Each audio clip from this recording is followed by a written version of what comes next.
Ay, congratulations kay Kuya Yaya, ang ating kaibigan dyan sa Ay, ba yung totoong pangalan niya? Yes.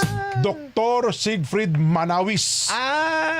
Mas kilala sa tawag na Kuya Yeye. Yeye. Yan. Pagkat meron pa yun, nasa, sa lahat po ng matatapang na lalaki, brave employees ng Fair Cargo Assessment Composite Division. Alam mo ba kung bakit? Bakit? Ay nako, kinilala po sila ng Bureau of Customs ang kanilang natatanging dedikasyon at pagsisilbi sa ahensya na nakapag-ambag ng koleksyon ng kanilang pong district collection. Umabot sa, alam mo na, Son? Ilan? 26.420 billion pesos. Wow, ang dami. So almost 27 billion para po sa taong 2025. Ba? Talagang sila 24/7 kahit holiday, Nelson Walang pahinga yung mga yan. Yan ang pinatupad dyan ni Kuya Yeye Manawis. Yeah. Kuya Yeye!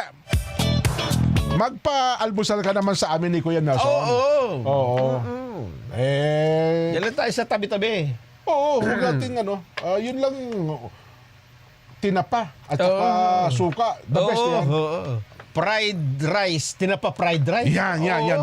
Tapos lagyan natin ng konting yung champurado na may maliliit na dinis. Yes.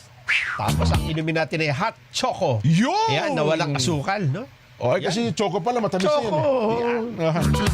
Paano, Kuya Yeye? Okay na tayo? Okay na, tapos na kwentuhan. Busog na tayo. Busog na, kwentuhan pa lang.